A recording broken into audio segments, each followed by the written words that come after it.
10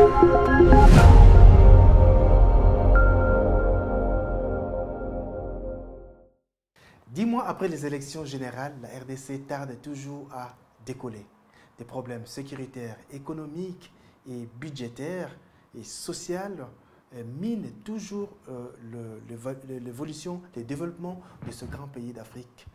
Aujourd'hui, nous avons le plaisir de recevoir M. Godefroy Elongama. Avec lui, nous discuterons de tous ces sujets pour l'avenir de ce Congo que nous aimons tous.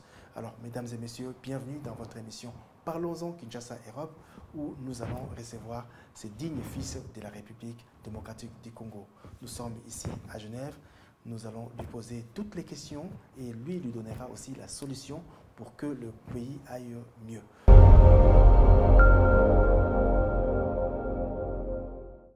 Monsieur Elongama, bonsoir. Bonsoir, Monsieur Ngimbi. Alors, merci déjà d'être venu sur notre plateau. Nous avons ce plaisir de vous accueillir. Alors, avec vous, nous allons aborder tous ces sujets dont je viens énumérer les uns les autres. Alors, la première question que je vais vous poser tout de suite.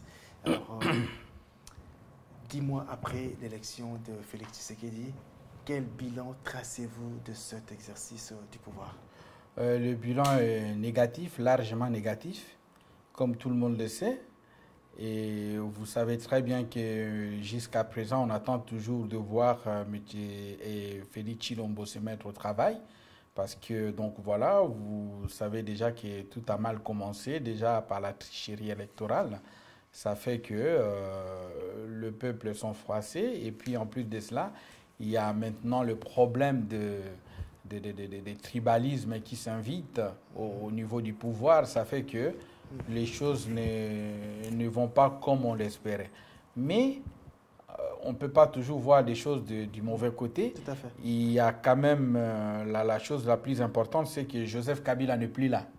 Hein? Même s'il est en train de se cacher derrière les gens pour lui faire des mabanga, comme on dit, Joseph Kabila ceci, Joseph Kabila cela, il n'est plus là. Donc nous avons réussi, nous, le peuple, à chasser d'abord Joseph Kabila. Maintenant, Félix Tshisekedi doit mettre ça dans sa tête, qu'il y a quand même derrière lui une grande victoire qui est passée par le sang, par la misère, la souffrance que les peuples se sont sacrifiés pour qu'il arrive là où il est. Et donc voilà, donc du coup, son bilan est négatif parce que le pays est presque pas encore divisé, mais il y a des problèmes par-ci par-là. Très bien, donc merci beaucoup. Ça, c'était un peu le tour du chauffe. Donc nous allons vraiment entrer dans le corps de cette émission. Alors, nous avons entendu parler du budget de 7 milliards qui est passé de 7 à 10 milliards. Alors, comment jugez-vous ce budget au-delà, vu la potentialité que la République démocratique du Congo possède? Alors, le budget de 10 milliards, comment jugez-vous? Bon, voilà, sans toutefois essayer de comparer par rapport au pouvoir d'achat, le budget de 10 milliards, c'est le budget que nous avons ici à Genève. Et juste pour essayer d'éclaircir un peu les gens, Genève n'a pas une armée. Hein? Donc, il n'a pas une armée qui doit être affectée à ce budget. Et quand on voit les pays comme le Congo, et avec ce budget-là, on dit que c'est quand même regrettable. Parce que pourquoi? Ça ne va rien faire de spécial. Donc, les gens ils seront payés sans rien faire. Et puis, en même temps, le travail ne se fera pas en bon escient. Et donc, voilà, moi, je pense que, bon, le plus important, c'est de mettre quelque chose en place. Même si on sait qu'il n'y a rien qui va marcher, il a mis quelque chose en place. Et même avec ce budget, il y a le groupe de Kabila qui est là. Donc, les amis de Kabila qui contrôlent le gouvernement, qui vont s'en servir. Et je ne sais pas qu'est-ce qui restera dans ce budget. Très bien, donc les budgets pour vous, il est moindre, il ne peut pas faire face aux difficultés que rencontre. Ben oui, parce qu'il faut penser combien le troupeau de Kabila vont s'en servir dans ce budget déjà. Il faut imaginer, et puis avec 9 milliards, et ils vont prendre combien, il restera combien? 10 milliards. 10 milliards, voilà. Oui. Mais dans ce que nous pouvons mettre comme actif de Félix, vous avez la gratuité de l'enseignement. Comment jugez-vous ce projet? Déjà, si c'est du concret, moi je suis tout à fait d'accord. si il y a la gratuité de l'enseignement, parce que ça pèse beaucoup sur donc le porte-monnaie des parents. Donc, ça sera une bonne chose. Maintenant, sa décision, il l'a pris de manière unilatérale. Et on a vu qu'il y a encore des problèmes qui se posent dans ces budgets parce qu'il n'y a pas vraiment, ils n'ont pas le chiffre exact qui permettrait de sorte de pouvoir remettre donc cette initiative en marche. On aimerait bien, effectivement, qu'il y ait vraiment la gratuité de l'enseignement parce que former les enfants, c'est aussi prévoir le Congo de demain. Donc, c'est une bonne chose. Maintenant, il faut voir si ce projet va tenir. Très bien. Donc, pour vous, vous voyez quand même une porte à moitié fermée, à moitié ouverte, ou comme on dit, un verre à moitié... Ben, c'est comme ça, hein, au Congo, hein, on donne des idées et puis après, on fait juste un geste pour faire croire aux gens que ça va marcher et puis en réalité, ben, ils vont retourner dans la situation ancienne. Voilà, 18 ans durant, l'Est du Congo souffre toujours de problèmes sécuritaires. Alors, Félix Tshisekedi est au pouvoir. Comment voyez-vous la situation sécuritaire dans notre pays? Nous avons vu récemment des armées de pays voisins se réunir pour venir donner un coup de main au FARDC pour essayer de résoudre ces problèmes de groupes armés à l'Est du Congo. Alors, ce projet de coalition de pays de voisins, comment le trouvez-vous? Ben, d'abord, vous avez suivi bien le message du général Yakutumba, qui a dénoncé ces accords parce que lui, il est là, il est sur le terrain. Et en plus de cela, vous avez oublié une chose, c'est qu'ils étaient réunis autour de l'AFRICOM. Et l'AFRICOM, c'est cette force américaine qui est là depuis des années, qui n'a jamais eu le temps de pouvoir sauver le vie humaine des Congolais, qui n'a jamais intervenu une seule fois pour sauver des villageois qui ont été massacrés par l'armée rwandaise. Et aujourd'hui, l'AFRICOM se pose comme un bon samaritain. Pour quel but? Je ne sais pas. De deux, vous avez l'histoire comme moi. Paul Kagame, c'est toujours sa voie royale pour venir massacrer les Congolais. C'est toujours ça. Je viens pour vous sécuriser, ce n'est pas la première fois.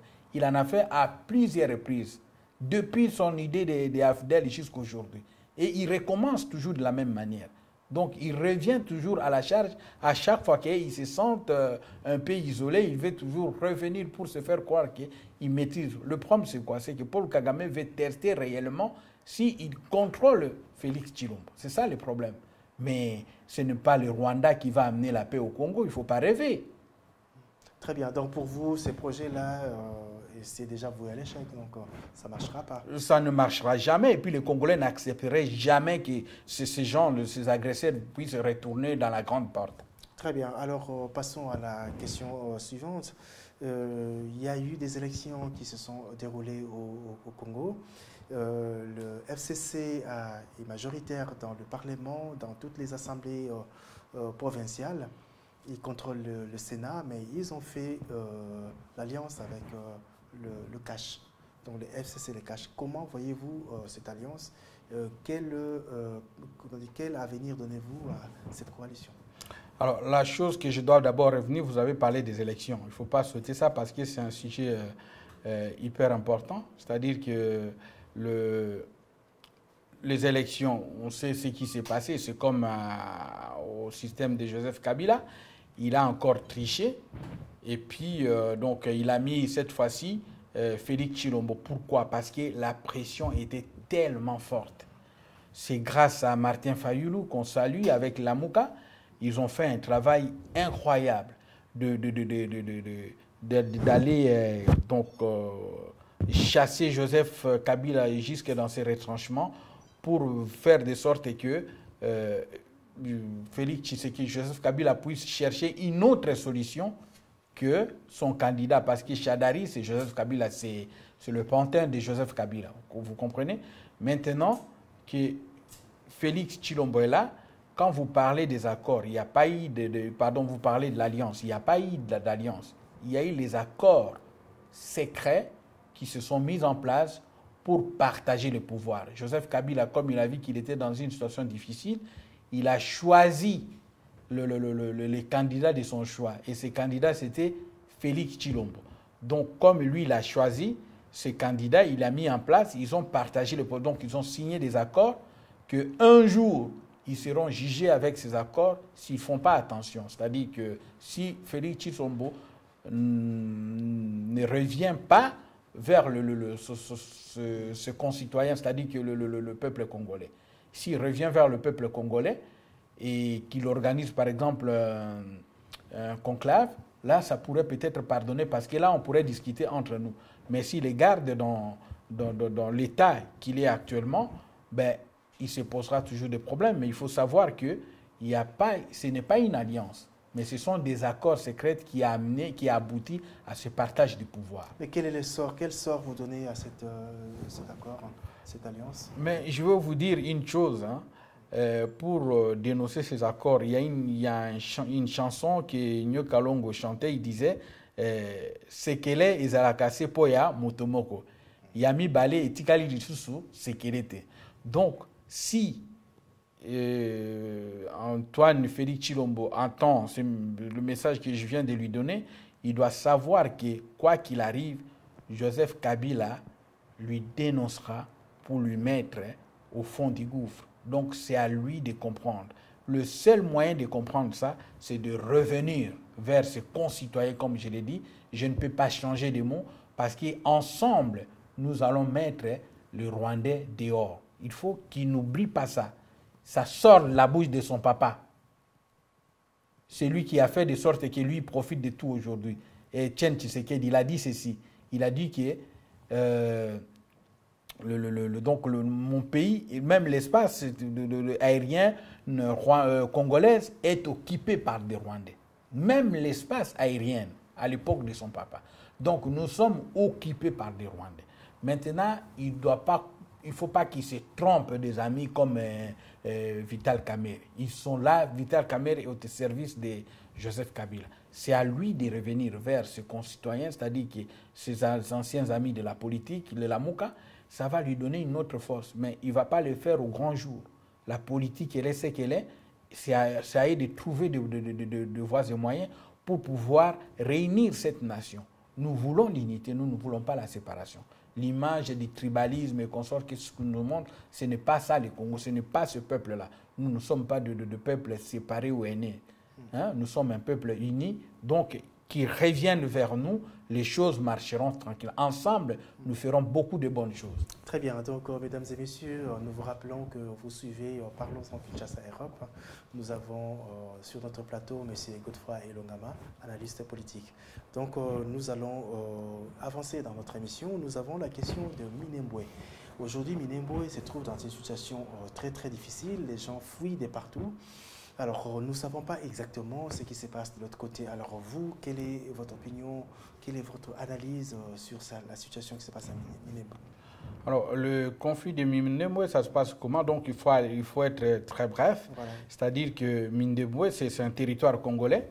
Et à l'époque, il y a eu des troubles au niveau du Rwanda. Et ça fait que, comme d'habitude dans ces régions, quand il y a la guerre, il faut traverser de l'autre côté de la frontière. Ils étaient un peu plus avant, et puis les Rwandais, ils ont traversé du côté du Congo. On les a accueillis comme tout, avec les Nations Unies, qu'il faut pour protéger ces gens, et puis comme ça, ils retourneront une fois que les troubles seront finis. Et depuis cette date-là, il y a eu bon nombre de ces gens qui sont trouvé leur refuge au Congo. Ils se sont trouvés qu'ils étaient bien de rester là et de pouvoir vivre au Congo. D'ailleurs, à l'époque, même le président Mobutu avait donné l'occasion à ces gens de pouvoir naturaliser ce qu'ils le souhaiteraient. Donc, dans cette communauté, s'il y avait des gens qui souhaiteraient être naturalisés zaïrois à l'époque, ils pouvaient accéder à mais à condition qu'ils puissent introduire leurs demandes personnellement, tu vois. Donc, ça se passait comme ça. Maintenant, revenons maintenant dans le vrai problème.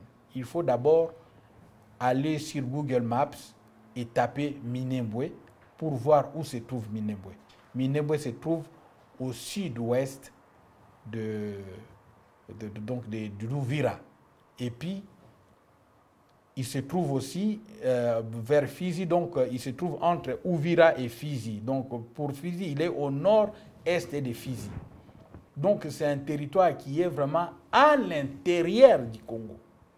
loin même de Uvira et de Fizi. Loin de la frontière avec et avec les Rwandais, ça n'a rien à voir avec les Rwandais. Mais que vient faire le Rwanda dans le Minembwe? Ah ben c'est Paul Kagame.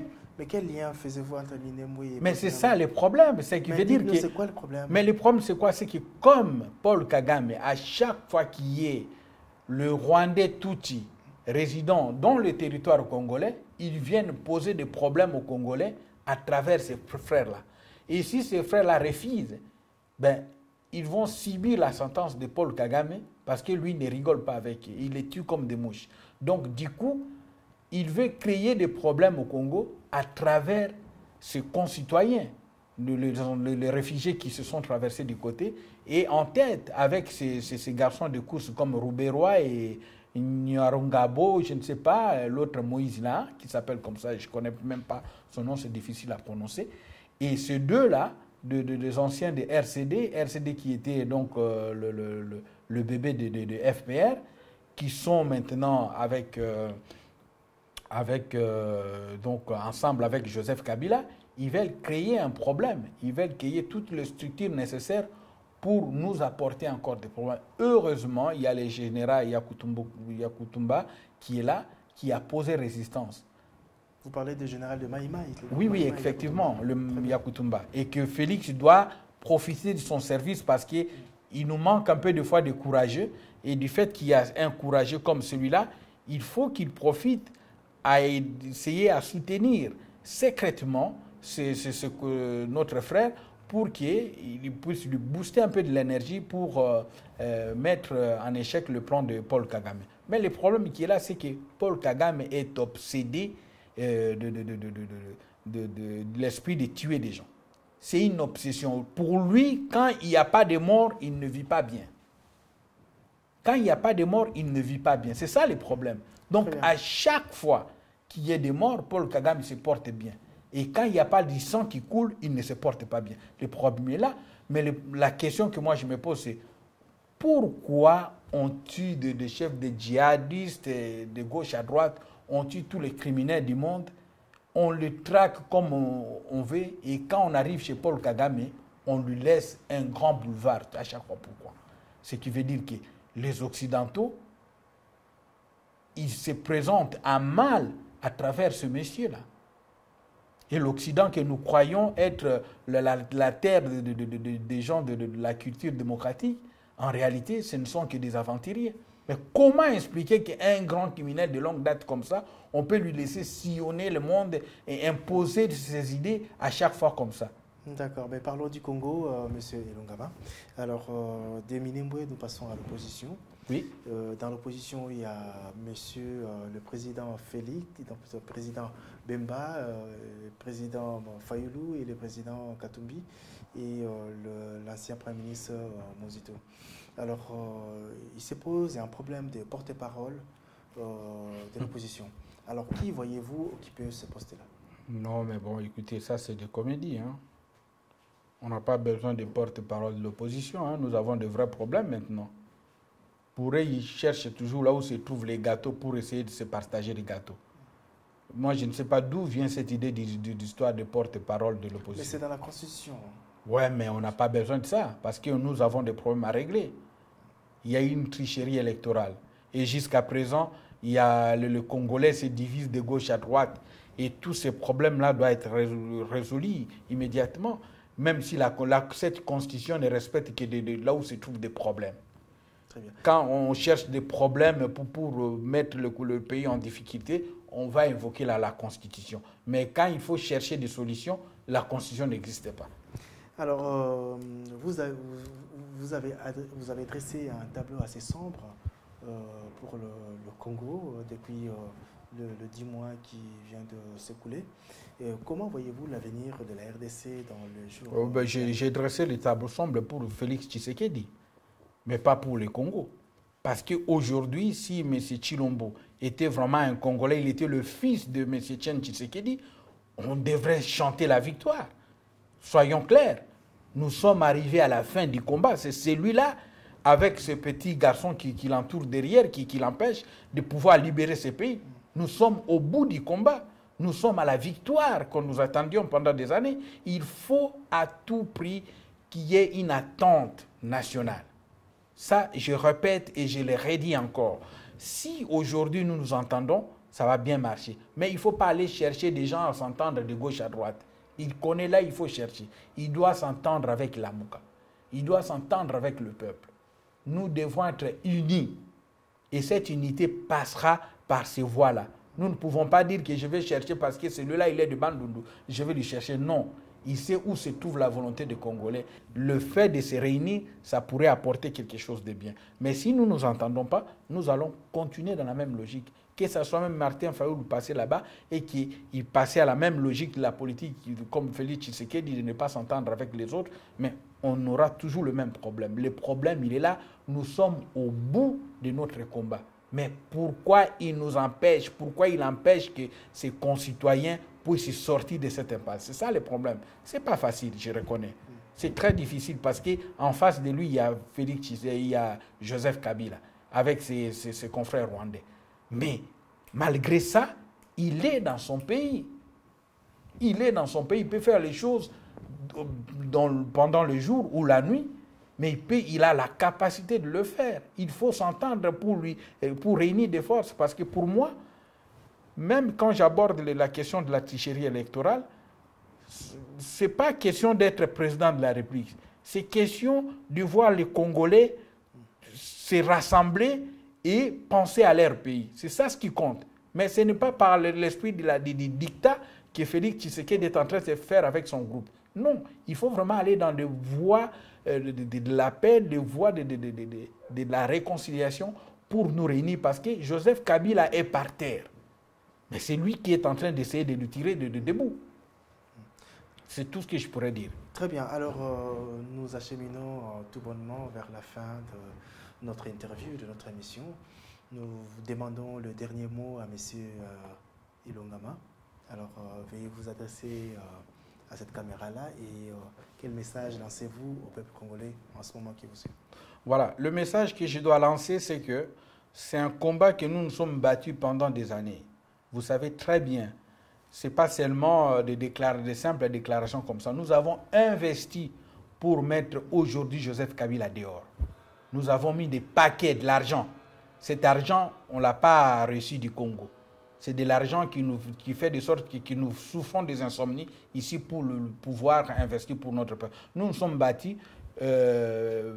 Tshilombo là, il peut témoigner, il a des conseillers autour de lui. Il voit le monsieur qui est en train de s'adresser à M. Tshilombo.